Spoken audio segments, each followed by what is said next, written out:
Карла Шамлар. Доброго вечера. Прайм на АТР. А сегодняшний гость публицист, телеведущий, человек, у которого много на всех украинских СМИ, Павел Казарин. Привет. Привет.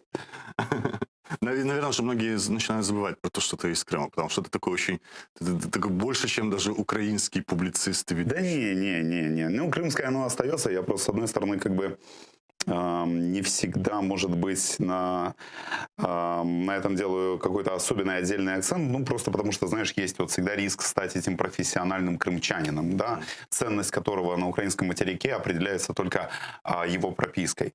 Но, с другой стороны, никуда же от Крыма-то не деться. Это же история про 30 лет, прожитых именно там, и я на материке-то живу всего 6 лет. И самое главное мои воспоминания, самое главное мои события, которые определили то, кем я стал, то, как я сформировался, они же случились именно на полуострове. Ну, есть же целенаправленный уход людей из Крыма от крымской тематики. Вот это не только тебя касается, это касается и хорошего интервьюера Оли Духнич на «Новом времени», это Эльвины Сидбулаева, которая на ТРК Украины. Это людей, которые вот им тема Крыма и ее мало, наверное, как бы. И потом, это не секрет, наверное, что иногда бывает нечего сказать о Крыме. Ну, у меня, наверное, именно так и произошло. Потому что, знаешь, 14, 15, 16 и в значительной степени 17 год, да, тема Крыма довольно активно присутствовала во всем том, что я писал, во всем том, что я говорил в эфирах.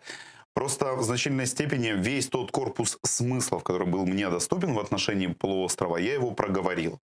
Я его даже проговорил дважды или трижды, может быть, для особо непонятливых, именно на разных платформах, просто для того, чтобы кто хотел услышать, услышал. И повторять это все по 4-му разу с моей стороны было бы не вполне правильно, поэтому сейчас о Крыме я стараюсь писать и говорить только в том случае, когда оккупированный, аннексированный украинский полуостров подкидывает нам какие-то информационные поводы, и в значительной степени это информационные поводы печальные.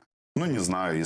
Я буду тебя цитировать. Тебе принадлежит такая емкая формулировка о том, что про Крым есть миф русский, есть миф крымско-татарский, и единственный путь для Украины — это приватизация крымско-татарского мифа, и в фарватере этого, ну, как бы, на украинскую наполягание на том, чей Крым. Да, вот Да, безусловно. как это должно выглядеть? Ну, если в 2 словах попытаться расшифровать. Можно в 3. Ну, да, хорошо. Есть понятие мифа, мифа с большой буквы «М».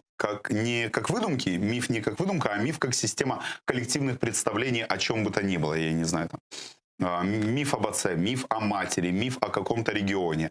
В Армении существует свой собственный, там, например, я не знаю, там, миф об Арарате там, и так далее, и так далее. В этом смысле о Крыме существует 2 противоборствующих мифа, как концепции этических, эстетических, исторических, мировоззренческих представлений. Существует русский миф или русский концепт о Крыме, да, то есть край, там, летняя резиденция русских царей, место, где Пушкин написал, вдохновился и потом написал Бахчисарайский фонтан и так далее, и так далее, и так далее. Место, куда приезжали на отдых там русская, российская интеллигенция, начиная там с царских место времен, победы, да? Вот это то, что времен очаговских и покорений Крыма, место победы. Да, 2 города-героя, Керчь и Севастополь, 2 обороны Севастополя и так далее, и так далее. Вот это вот все то, что входит в концепцию русского Крыма. Есть крымско-татарский миф о Крыме, крымско-татарский концепт о Крыме, как концепт украденной родины, как концепт, но опять же, пользуясь словами Максимилиана Волошина, растоптанного мусульманского рая и всего такого. Его, кстати, отличие от русского мифа в том, что крымско-татарский, он вот такой, он эксклюзивен. Он никого в себя не впускает, потому что он построен на национальном, на этническом, на религиозном факторе. Однако он есть. И эти 2 концепта о Крыме, они являются оппонирующими, враждующими, и они не могут такими не быть, потому что в зависимости от того, какой концепт победит, это будет давать ответ на вопрос, русский миф инклюзивный? Русский миф инклюзивен, если ты принимаешь ценности империи. Если ты акцептируешь для себя империю со всем ее историческим описанием самой себя, то да, конечно, может прийти условный казах, верящий в империю, и сказать, вот, да, вот, русский миф о Крыме и так далее. Если крымско-татарский, как ты говоришь, эксклюзивный и не впускающий, такой как еврейский миф об Израиле, каким образом его можно приватизировать государству Украины? Да, почему, кстати, Украине важно? Потому что у нее своего собственного мифа о Крыме нет. Он не успел сложиться. Он начал складываться после 91 года, но он складывался очень медленно. Да более того, украинский миф о Крыме, украинский миф об Украине в значительной степени начал складываться и получать широкое распространение после 2014 года, потому что до этого он был территориально в значительной степени очень локализован. И поэтому, разумеется, в Украине не было времени, ресурсов, желания и людей, которые бы занимались формированием украинского мифа о Крыме. Поэтому по состоянию на 2014 год, на момент аннексии, вот вам два мифа. И когда сегодня Украина начинает рассуждать о Крыме, а тут же, условно говоря, нужен же какой-то образный ряд. Вообще, помимо географической карты любой страны, существует ментальная карта любой страны. Да? Полтава. Полтава — родина украинского литературного языка. Чернигов. Второй по старшинству, по возрасту город в Украине после Киева, Руси, да, и так далее. И такое есть практически про каждый регион. А вот про Крым не было такой формулы описания. Крым в Украине, он какой? Какой он на ментальной карте? И когда Украина после аннексии полуострова столкнулась с необходимостью о Крыме как-то говорить, она обнаружила, что говорить она о Крыме может только словами крымских татар, концептом крымских татар, описанием крымских татар. И поэтому сегодня, когда Украина говорит о Крыме, что мы слышим? Мы слышим об ущемлениях правах коренного народа, о дискриминации крымских татар и этнических украинцев, которые живут на полуострове. Мы слышим о политике вытеснения коренного населения и переселением с российского материка сотен и сотен тысяч людей. И у Украины нет другого описательного ряда. Ну, потому что, условно говоря, там можно сейчас на ходу пытаться на коленке сформулировать, там, сконструировать какой-то миф о Болбочане, концепт о Болбочане, который там в свое время там, пришел в Крым в 2019 году в рамках блестяще проведенной военной операции, но он будет немножко искусственным, этот миф. Его вряд ли кто-то успеет сильно быстро для себя акцептировать. И он не будет настолько же натурален, насколько натуральным, естественным и живым является крымско-татарский концепт описания Крыма. Поэтому да, Украина для того, чтобы бороться с русским мифом о Крыме, может бороться это только усиливая и поддерживая крымско-татарский концепт о Крыме. Скажу, нельзя сказать, что в этом направлении, но в Украине последние 6 лет ничего не делалось, потому что это попытка дощупать, куда же двигаться. Это была в прошлом правительствах Порошенко, когда было Министерство информационной политики. Фактически оно было на откуп, можно сказать, крымским татарам отдано. У этой власти это уже вице-премьер Резников есть, у которого сейчас, я знаю, есть инициативы каким-то образом крымско-татарский язык сделать языком всей Украины. Да? Какие-то идеи есть, так, чтобы его распространить и сказать украинцам, а это и тоже еще один наш же украинский язык, только он крымско-татарский язык, только он тюркский язык. Да? Попытка нащупать что-то есть, но, видимо, чего-то для этого просто не хватает, в понимании, в самом обществе. Запроса этого, такое дурацкое слово, но в этом нет запроса, наверное. Отчасти да, в значительной степени, потому что Украина, она только 6 лет, многие территории, входящие в состав Украины, обрели Украину. Внезапно жители многих областей Украины обнаружили, что Украина для них важна, обнаружили себя в пространстве внутри этического украинского контура. Они дорожат, они вот как бы за это держатся, по сторонам не смотрят. Ну и кроме того, понимаешь, дело в том, что в значительной степени успех любой идеи, любого начинания зависит от того, есть ли у идеи ножки, которые позволяют документам, идеям, выраженным на бумаге, передвигаться из кабинета в кабинет, собирать необходимые подписи и в конечном счете быть реализованным на уровне уже какой-то государственной политики. Вот когда-то, знаешь, в 2014 году была большая дискуссия, нужен ли отдельный вице-премьер по Крыму, или, условно говоря, задача реинтеграции Крыма, задача необходимость заниматься Крымом должна быть равномерным слоем масла размазана по всем существующим уже министерствам. Победил второй концепт. Но в итоге из-за того, что за Крым нету ответственного, Крымом никто и не занимается. Вот, условно говоря, пока нет человека или пока нет институции, которая бы занималась крымско-татарским вопросом в украинском правительстве, Точно так же на нее обращают, на этот вопрос обращают внимание У в того, что ты последнюю говоришь, очередь. есть другая опасность. Я немножко буду тебе тут оппонировать. Мне показалось, возможно, ты опровергнешь это, что попытка создать вот эти вот места, ответственные за Крым, там постоянное представительство, вот там они будут заниматься Крымом, да, или вот там в каждой партии будет человек, он про Крым знает, он вам придет на эфир, расскажет. Это загоняет тему Крыма определенного гетто. Вот сейчас безотносительно того, что происходило в Карабахе, мне трудно себе представить, чтобы что среди азербайджанских политических сил, что среди армянских политиков были бы те, которые, там, у которых были бы ответственные за Карабах. То есть первые лица, они всегда знали. То есть для каждой стороны, да, это важная тема. Точно так же можно говорить про Грузию и с Абхазией. То есть для любой политической силы, для их лидеров, тема вот этих утерянных территорий, оккупированных территорий или то, что лежит вообще в основе мифа, если возвращаться в Азербайджан, это главное, и об этом говорят первые лица.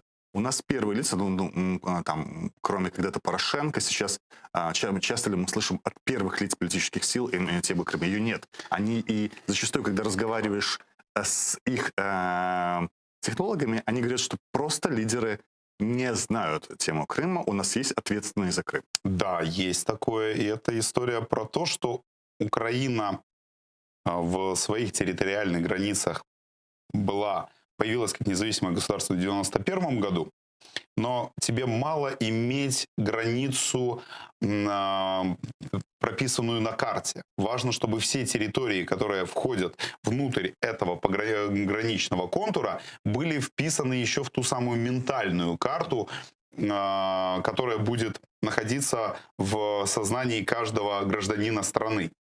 Проблема в том, что ментальная карта Украины в значительной степени для многих ее граждан, для жителей очень многих территорий начала формироваться после 2014 года. И когда в сознании многих людей произошел перелом, они отказались от многих иллюзий, столкнувшись с реальностью, поняли, как эта реальность выглядит на самом деле. И это история про то, что вот эти самые разные территории, там Полтава, Сумы, оставшиеся районы Донецкой и Луганской областей и так далее, они все так или иначе принимали участие в выработке нового коллективного украинского мифа. Имеют отношение к его формированию. А те территории, которые были изъяты из Украины в самом начале вот этого процесса, как Крым и там, Донецк, Луганск, они оказались исключены из него. И вот эта вот ментальная карта Украины, она уже во многом была нарисована без них. И это, да, это усложняет задачу. Да, действительно, может быть, запроса такого ярого на возвращение Крыма, как запрос в азербайджанском обществе на возвращение Карабаха и запроса в армянском обществе на удержание Карабаха, возможно, так остро, так артикулированно эта тема не звучала. Но если задача становится сложнее, это не значит, что она становится невыполнимее. А самое главное, что я повторюсь, если Украина хочет говорить о Крыме, то у нее нет другого языка описания Крыма, кроме как тот, что предлагает ей крымско-татарский народ. Потому что, условно говоря, если мерить... Мы же помним, что именно крымские татары в значительной степени в массе своей были сторонниками таким носителями проукраинских взглядов, просто потому что крымские татары по природе своей обречены быть антиимперскими. Ну как ты можешь быть сторонником империи после всего того, что эта империя сделала с тобой на протяжении последних 2,5 столетий, условно говоря? После той же депортации, которую эта империя осуществила, а потом отказывалась считать депортацию преступлением. Крымские татары обречены были быть антисоветскими. И единственным их союзником на пути вот этого антисоветского дискурса был дискурс про европейской, про западной Украины, который тоже был в этом смысле антисоветским и антиимперским. И в этом смысле это была точка пересечения двух народов, украинского и крымско-татарского. Но именно поэтому не случайно крымские татары всегда были союзниками проевропейских, проукраинских партий на территории полуострова.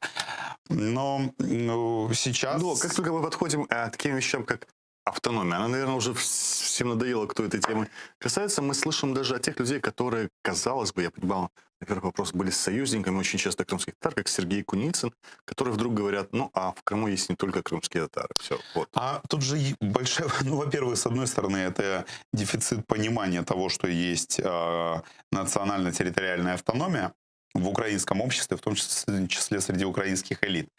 И, то есть даже если, может быть, какой-то политик знает, что такое национально-территориальная автономия, то если он учитывает, что его электорат этого не знает, он думает, лучше откреститься, потому что я сейчас выскажусь в ее поддержку, а меня там, условно говоря, перекрутят, скажут, что я сепаратист и так далее. Но я вообще честно хочу сказать, мне кажется, что Украина очень многое задолжала крымским татарам за последние 6 лет. Очень многое задолжала. Потому что происходило последние 6 лет? Началась война, вторжение. Российская Федерация или Российская империя вторглась в Украину. И первой жертвой ее атаки стал украинский полуостров Крым, где коренным народом являются крымские татары. Одним из коренных народов являются крымские татары. И что происходит следом? Нация мобилизуется, происходит там отпор вооруженной агрессии на Донбассе. Одновременно Украина начинает себя защищать от российского вторжения в информационном плане, в плане национальной мифологии, на уровне учебников истории, на уровне законов о языке, на уровне символического контура, меняет цвет беретов, переименовывает города, переименовывает улицы, защищает себя, то есть стремится сделать так, что крепостная стена будет выше, чем внутренние заборы страны. Получает даже автокефалию для церкви. Автокефалию для церкви. И по всем фронтам, где можно это сделать. Абсолютно точно. И этот процесс идет довольно успешно, в отличие там, от реформы прокуратуры или судебной системы. Но при этом крымским татарам, которые, начиная из 14-го и ранее, всегда были союзниками такого дискурса развития Украины, им говорят: Ребят, да, мы сейчас вот закончим, вы там в сенях постойте еще немного. Да, вот мы тут все переименовываем, но мы там в Крыму тоже что-то переименовали, но давайте это после деоккупации вступит в силу. Мы вот, вы знаете, да, мы вот себе там все поменяли, всю символику. Ну, давайте мы 2 раза в год крымско-татарский флаг на штандартах будем поднимать, там, 18 мая, там, и там в день сопротивления российской оккупации. И 26 февраля. Если бы я был крымским татарином и смотрел бы на все это, у меня возникало бы ощущение глубочайшей несправедливости. Ребят, если мы союзники в этой войне, если вы называете нас той стороной, о которой вы заботитесь, если вы говорите, что мы, крымские татары, те люди, ради которых вы, собственно, настаиваете на то, что в Крым должны вернуться украинские флаги, а в чем ваша поддержка и ваше союзничество выражается, кроме готовности 2 раза в год поднимать крымско-татарский флаг на штандартах рядом с украинским? Вы себя защищаете на уровне символики, на уровне образования, на уровне школьных и университетских программ. Но скажите нам, как много университетов открыли крымско-татарские кафедры? Вы себя защищаете на уровне декоммунизации, десоветизации, дерусификации и там, деколонизации. А почему вы не хотите переименовать Красноперекопск в Яникапу прямо сейчас на своих картах? Почему вы отложили этот процесс до момента деоккупации, который еще непонятно, когда будет? Я бы, будь на месте вот условного среднестатистического крымского татарина, я бы считал, что это игра в одни ворота, как в той сказке «Тебе вершки, а мне корешки, только я все время проигрываю». Тебе достаются реальные шаги, в том числе на уровне символической, образовательной и любой другой политики. А мне достаются только обещания, которые должны быть реализованы когда-то потом. Ребят, так нечестно. Я считаю, что вот у крымских татар есть все основания для того, чтобы относиться с непониманием к украинской политике в отношении крымских татар. Причем, что эта политика, она же требует только политической воли, она не требует даже денег.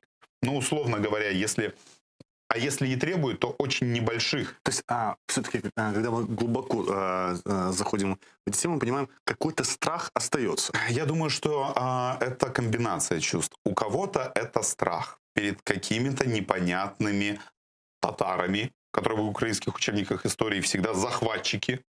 Они на нас совершают набеги, а мы против них совершаем походы, как известно, да?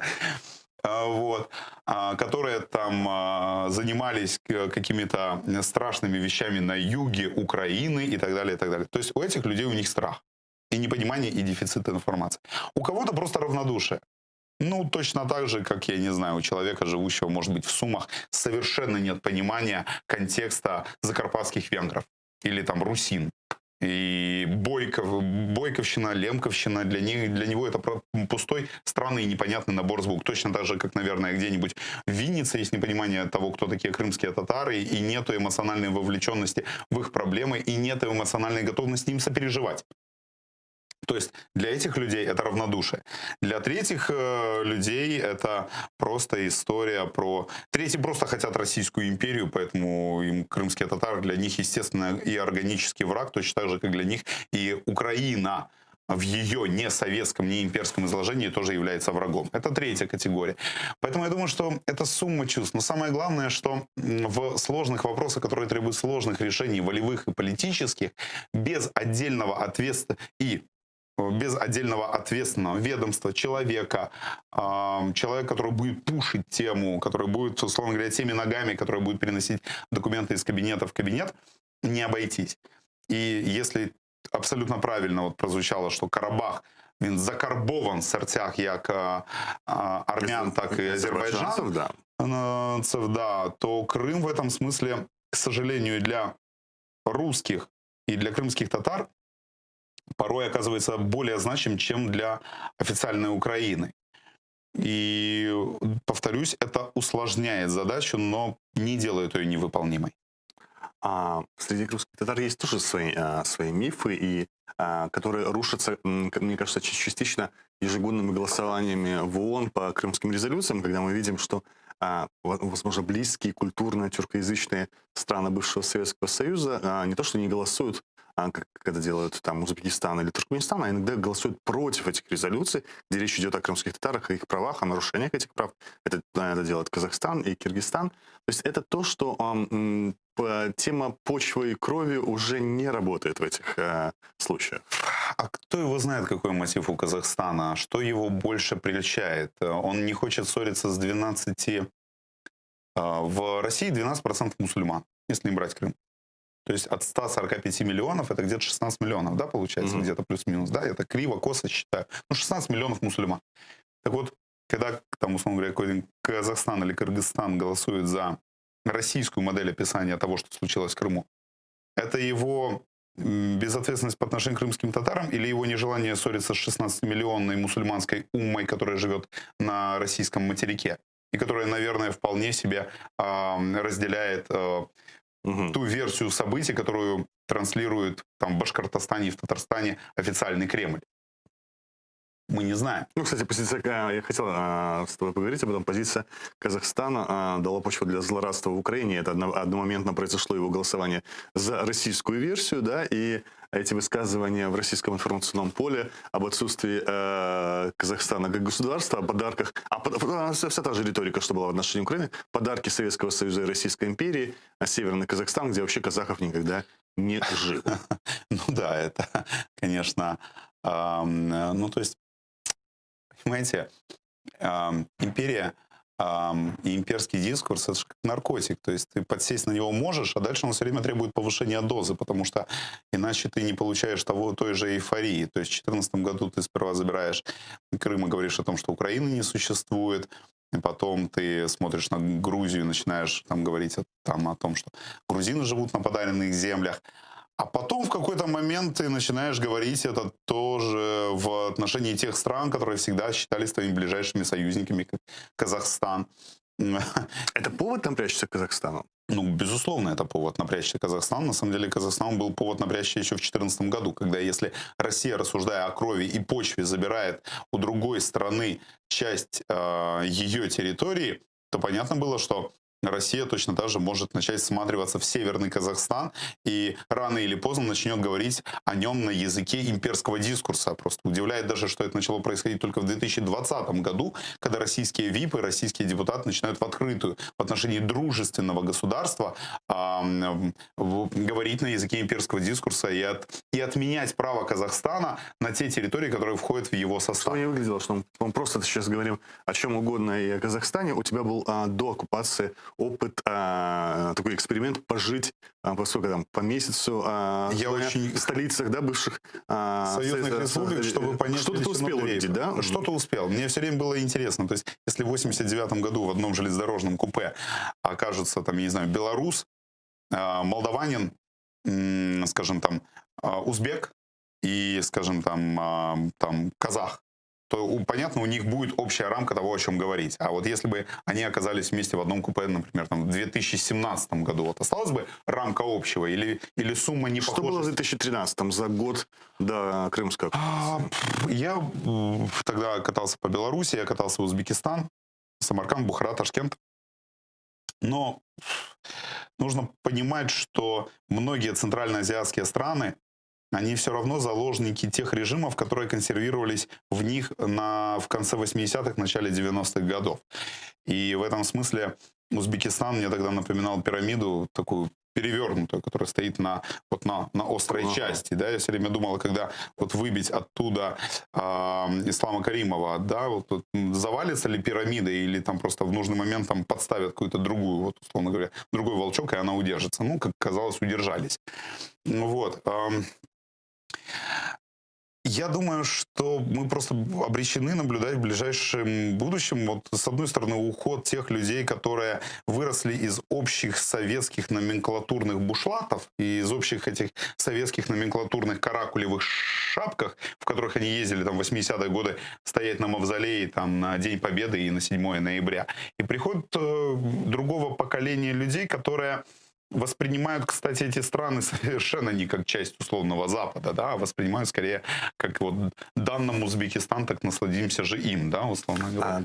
Как ты думаешь, для людей, которые там живут, которые прожили 30 лет в режиме этих бушлатов, да, постсоветских, для них Российская империя или возрождение Советского Союза, то есть восстановление этой несправедливости, как Путин говорит, главной, да, геополитической катастрофы 20 века, это ну, как бы восстановление, это приход к цивилизации, да, для них, все-таки для азиатских стран Центральной Азии, России, это Европа, это цивилизация, да, или ценность их стран и независимости у них. Я в этом смысле, раз ты цитируешь меня, бессовестным образом процитирую тебя. Ты говорил о том, что для Узбекистана вполне возможно, что Россия — это Европа.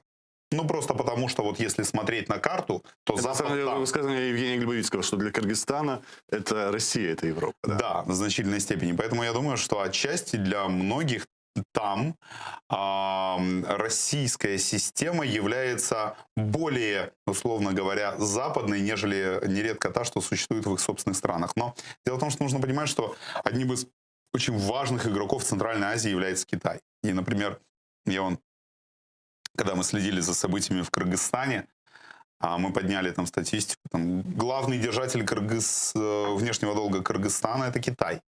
И государственные, и частные корпорации Китая. В значительной степени... Главная страшилка для этих народов тоже Китай сейчас. А мы вот не знаем. Не знаем. Не знаем. Возможно, они воспринимают, знаешь, в сознании очень многих людей Китай — это просто вот какой-то огромный игрок, огромное солнце, вокруг которого можно хорошо встроиться вот на одну из орбит, мотаться вокруг него и жить вот тем светом, который это солнце дает в виде там кредитов, инвестиций и так далее. Мы не знаем, насколько проблема уйгуров и проблема китайских мусульман хорошо известна и резонирует в сердцах жителей того региона, которые смотрят на Китай как на источник инвестиций.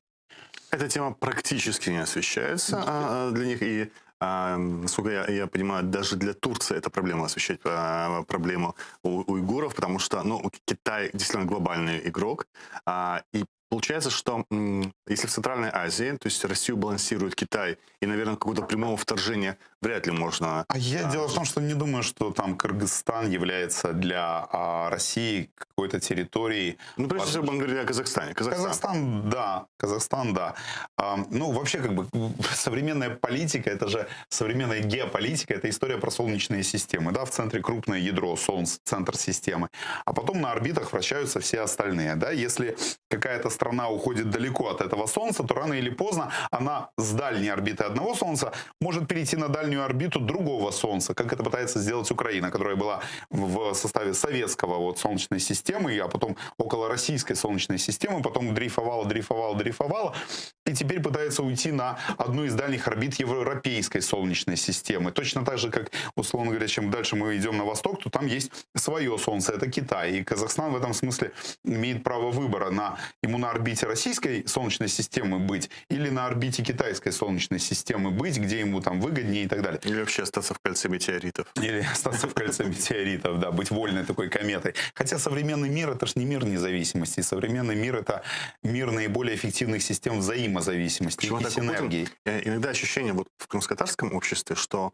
для того, чтобы с Россией что-то происходило, или как минимум усилить санкции, Россия должна еще что-то допустить. Так она допускает. И вот допускает. Ну, допускает. Только я в этом смысле думаю, что отравление Навального потенциально может быть более резонансным по последствиям для России, нежели даже поддержка Российской Федерации и режима Александра Хотел Лукашенко. поговорить с тобой об этом. Почему отравление Навального стало настолько резонансным? Я думаю, потому что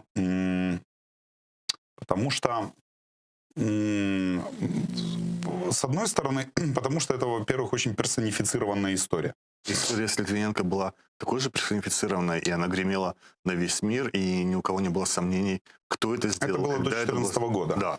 Это было до 2014 года. Вообще история про крымское наследство, про политические последствия Крыма для России — это не только про прямые санкции, которые ограничивают торговлю, а делают невозможным там какие-то совместные инвестиционные проекты и так далее.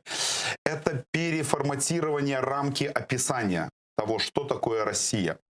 Ну, то есть, если раньше, что такое Россия? Россия — молодая демократия, которая пытается выбраться из оков империализма, из собственного прошлого, из ошибок собственного прошлого. Ее нужно поддерживать на этом пути. Она, условно говоря, является нашим союзником. Поэтому выходит президент Франции и говорит про единую Европу от Лиссабона до Владивостока.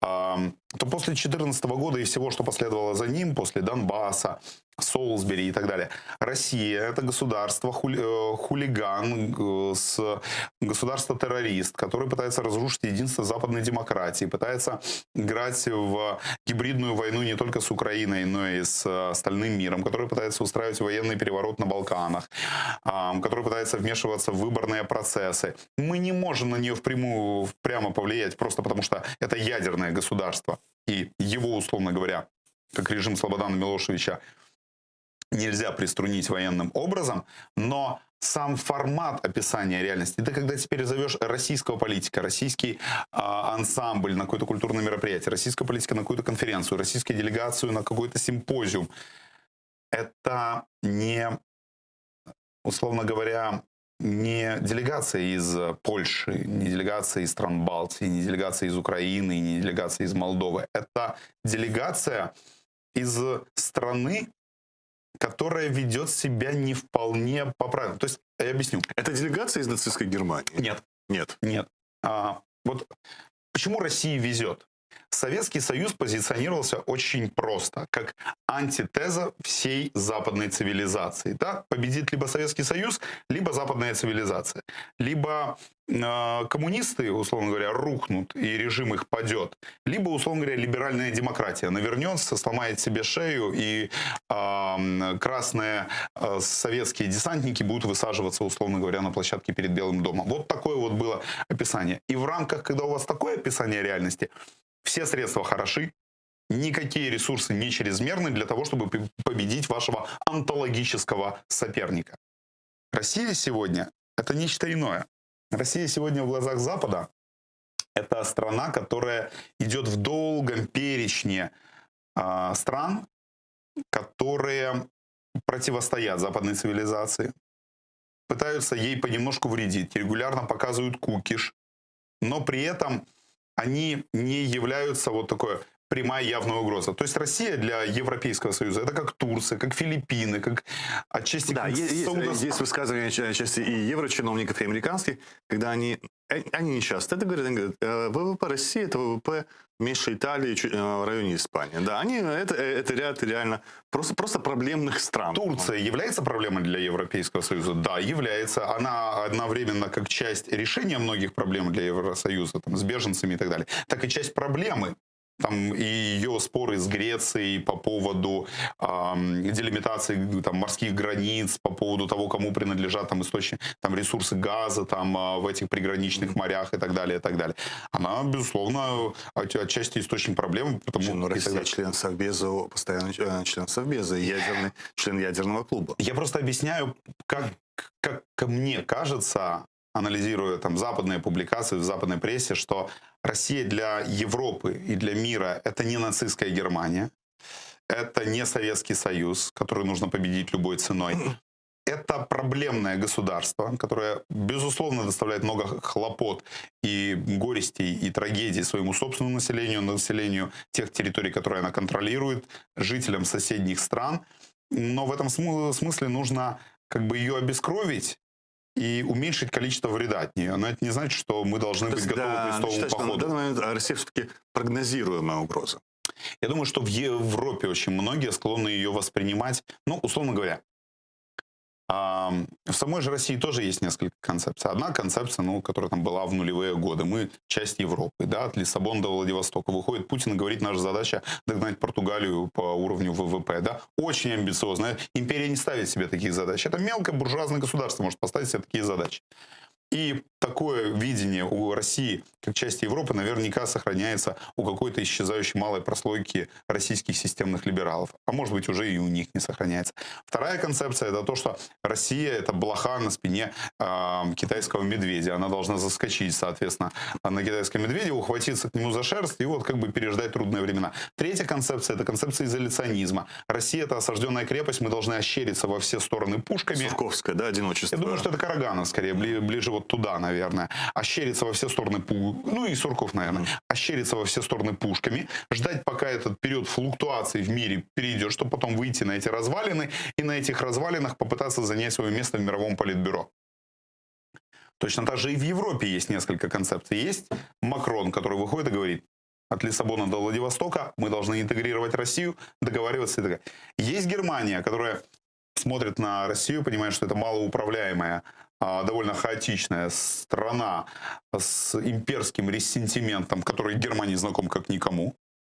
И что эта страна готова творить все, что угодно, но при этом у них такая мысль. Ну давайте хоть какой-то повод для коммуникации оставим. О, газовая труба. Нам же нужно как-то на основе чего-то хоть какие-то переговоры вести. Нам же не нужна прям Северная Корея вот на такой территории с таким населением и с таким ядерным потенциалом. Да, с Северной Кореей-то не о чем разговаривать. Давайте трубу оставим, будем по поводу газа с ними какие-то переговоры вести. Вот, поэтому тут в Европе тоже есть разные концепции, но Россия бы очень хотела, чтобы в ней видели Советский Союз. Но она не похожа на Советский Союз. И все это видят, что она не Советский Союз, и поэтому относиться к ней как к Советскому Союзу, оценивая масштаб угроз, исходящих от современной Москвы, как масштаб угроз, исходящих от Советской империи, тоже, наверное, пока никто особенно не хочет. И тем не менее, когда речь идет о Крыме, мы не можем рассчитывать даже через 30 лет на азербайджанский вариант. Да? То есть все равно в перспективе 30-летней мне трудно себе представить Украину, которая военным путем возвращает территорию. Ну, я говорил когда-то, да, что Крым для России это Толкиновское кольцо, вот такое кольцо всевластия. Добровольно отказаться невозможно. Чем дольше носишь, тем больше оно тебя в чудовище превращает.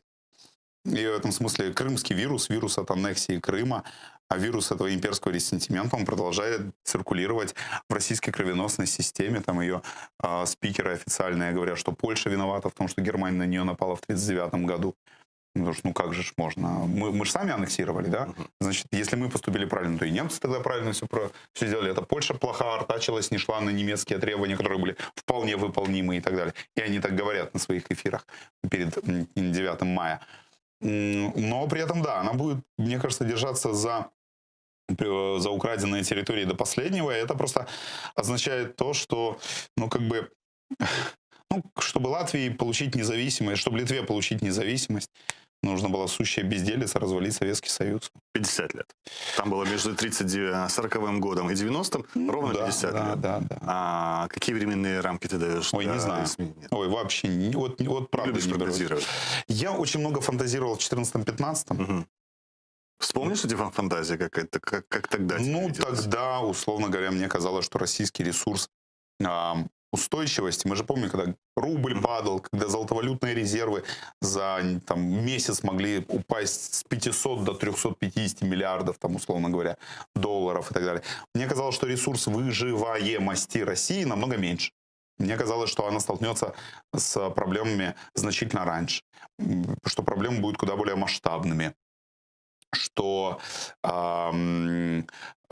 отповедь, в том числе со стороны там, других стран, будет значительно жестче.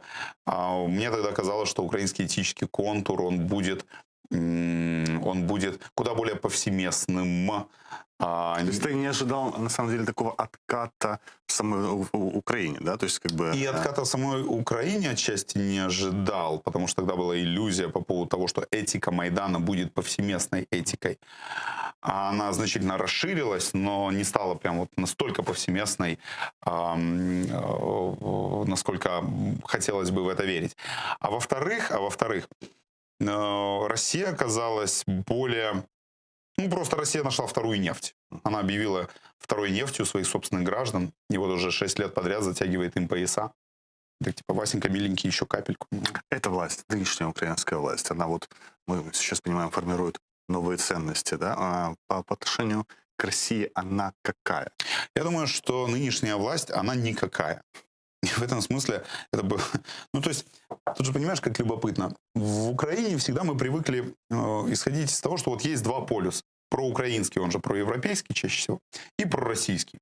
Полюс имперского ресентимента и полюс Да, и европоцентричности. я просто добавлю, после, по-моему, оранжевого Майдана это было именно так. То есть контрреволюция была приходом пророссийских сил Януковича. Да, даже Всё до это этого. вообще. Вспомни 91 год. 91 год. Президентские выборы. 1 декабря. В бюллетенях два главных конкурента. Это Кравчук украинский еще, да? Вацлав Гавел, да, Вячеслав Черновол. И, соответственно, вполне себе номенклатурный Леонид Макарович Кравчук.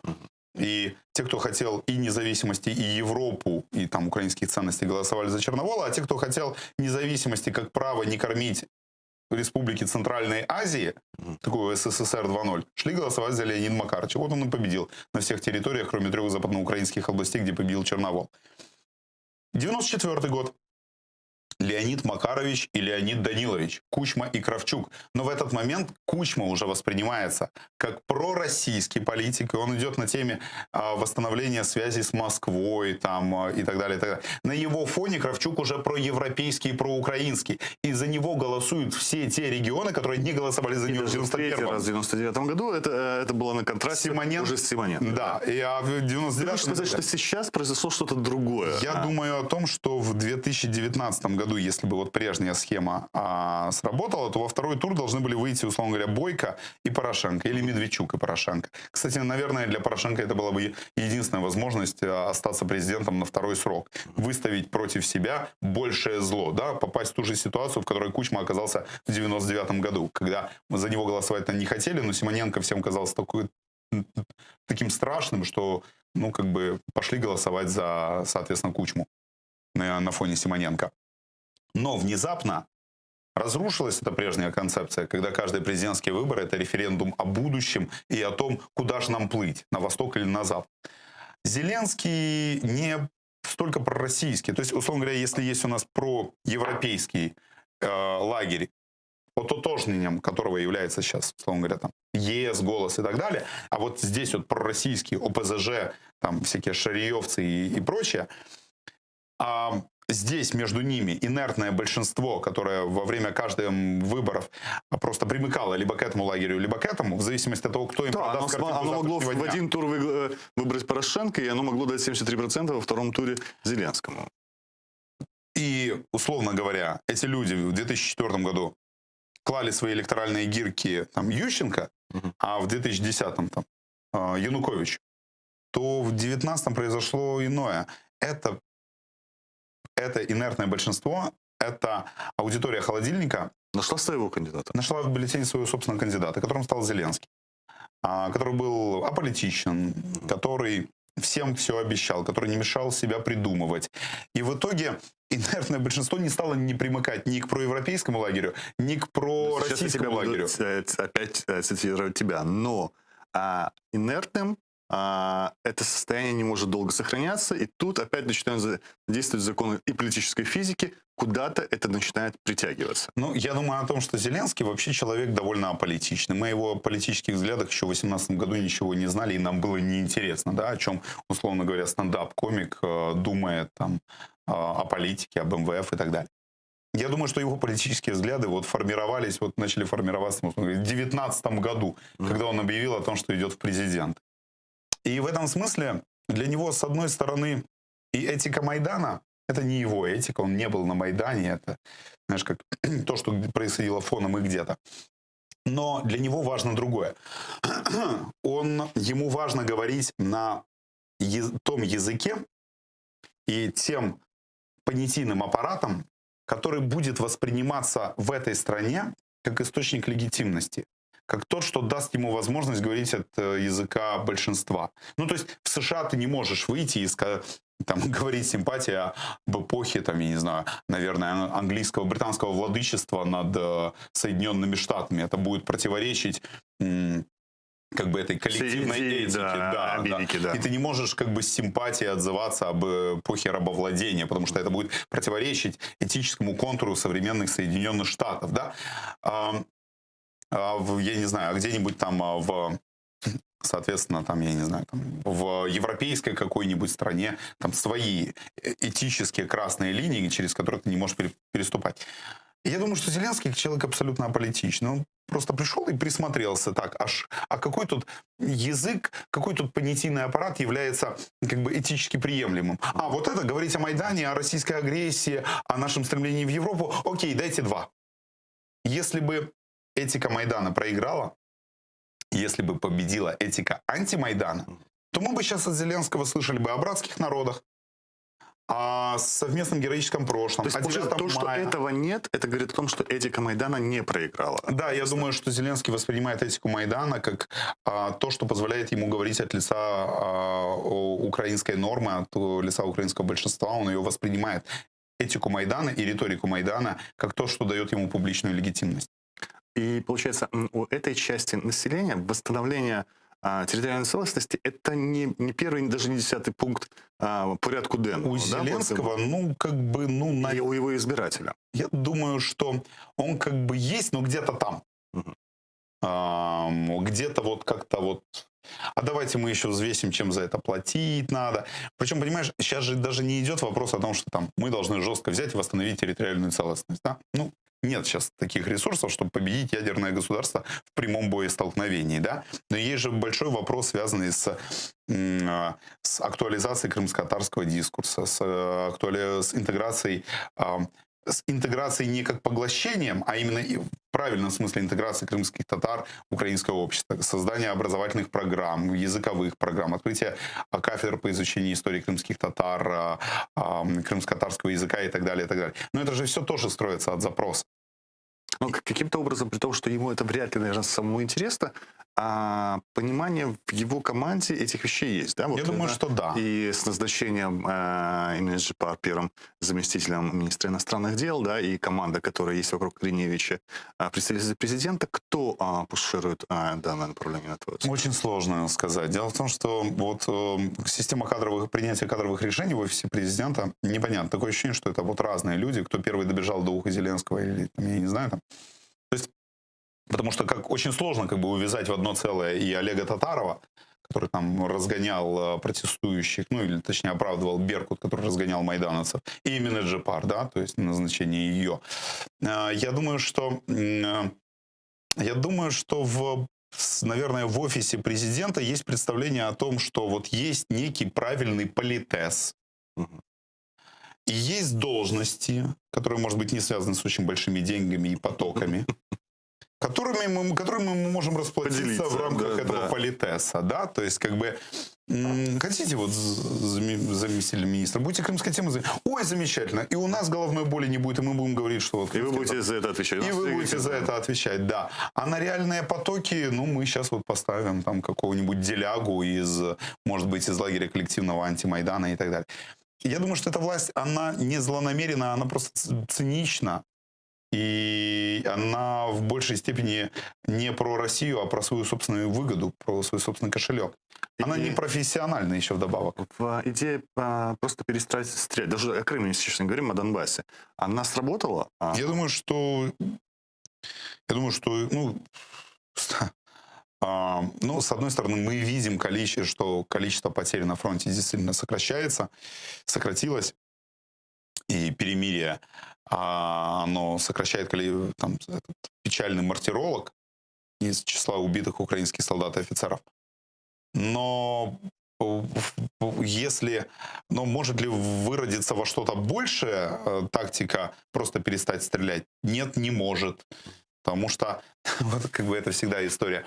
Знаете, когда там какие-то чуваки из власти говорят, ну вот, не удастся нам договориться с Путиным, да? А мы просто там забором Донбасс обнесем. Ребят, Донбасс оккупировали не для того, чтобы Россия получила контроль над Горловкой и Янакиево, да? Чтобы это рано кровоточило постоянно. Чтобы это рано кровоточило, и чтобы этот регион был источником дестабилизации. Если вы сделаете так, что он перестанет быть источником дестабилизации станет другой регион. Вот и все. В этом смысле это же инструментальное. Проблема не в том, что у вас рана здесь, и вам нужно ее перевязать. Проблема в том, что напротив вас человек с ножом. Если вы эту рану перевяжете, ну, он нанесет вам еще какую-нибудь. А я думаю, что... Я не уверен еще в том, что Зеленский и его команда — это люди со стратегическим мышлением. Я думаю, что очень многие люди в его команде просто сейчас сидят и думают, как бы пережить эту каденцию так, чтобы нас после нее не закопали. Эту каденцию они переживут, на твой взгляд? Вот опять хочу твоих прогнозов. 1,5 года Зеленский у власти. Я думаю, что он понял, во что ввязался, и что он не... Понял или не понял? Ну, мне хочется верить, что он понял масштабы той некомпетенции, которая ему присуща. Ну, просто потому что все говорят про него, что он очень быстро развивается, эволюционирует и так далее. Да, наверное. Но проблема в том, что если ты даже быстро, хорошо начал развиваться, то все равно ты не будешь бегать на уровне с олимпийскими чемпионами. На одном уровне, да, просто ты, может быть, будешь бегать на уровне с хорошими выпускниками ДЮСШ. То есть Зеленский очень быстро, говорят, развивается, но я не уверен, что с его каденции хватит, чтобы просто догнать тех людей, которые вообще по уровню понимания проблематики, по уровню своей компетенции способны быть актуальными тем вызовам, которые есть перед страной. Одна минута до конца эфира. И коротко, вот закрытые вопросы, да нет, до 2024 года эта власть сохранится? Возможно. А крымский вопрос сдвинется с точки? Не знаю. Донбасс? В значительной степени вероятности будет в том же положении, что и сейчас. Павел Казарин, публицист, телеведущий, мой коллега, был в Prime Шеф. А с вами я встречусь в следующий четверг. Спасибо, Павел. Спасибо. Відтепер телеканал АТР є на Patreon. Patreon – інтернет-платформа, що надає незалежним проектам можливість прямої фінансової підтримки від небайдужих людей за системи підписок. Стати частиною великої родини АТР дуже просто. Крок перший – зайти на сайт patreon.com. Крок другий – у пошукове вікно ввести телеканал АТР. Крок третій – обрати рівень членства. Їх 6. Перший рівень – наречений-наречена – $5 щомісячно. Другий рівень – дядько-тітка. Третій рівень – брат. Четвертий рівень – батьки. П'ятий рівень – бабуся-дідусь. Шостий рівень – ата-предок – $200 щомісячно. Крок четвертий – авторизуватись. Крок п'ятий – переказати кошти. Просимо кожного з вас, де б ви не проживали, чим би ви не займались, долучитися до спільної справи і стати частиною великої родини АТР. Підтримайте нашу спільну боротьбу за повернення Криму. Asırlar geçti tarih. Onu ezberlemeye hareketlendim. En başında biz oylagan edik şu bir 2-3 ай боларық мұнда, соң қайтып кетерек Қырымға. Шу гаражда топлашайдық. Анда да намаз, дуаларда оқидық. Олар Қырым татар дегенін білмейділер. Ана кілсеміз бар, келіңіз кілсемізге. Йо, біз мұсылманбыз, біз, әне ол мұсылман. Оле шықты меселе олардың таныштырмаға. О, поляк олып та арқалы бөлі бізге ярдым еттілер. Zrozumiał, że istnieje problem krymskich Tatarów i że będą problemy, znaючи Rosję. Ta problema to nazywa się Krym. Tylko jak Krym będzie zwolniony, oni zależą wszystko, co tu mają i pojedą w Krym, ponieważ to Krym u nich w sercach, u nich w duszach i jacy rozumieją, jacy szanują. 7 yıl keçti, endi балаларымыз мұнда тұғылды. Күлелер енді Драговичті татар деп айталар. Менің балаларым тұғылды Қырымда дегіл. Украинаны, Западный Украинаны, Польшаны границасының тіпінде Қырым татарсы, мұсылмансы. Урфа әдетлерің бар бүтін шей, тілің бар. Иншалла қайтарық Қырымға, иншалла қайтарық.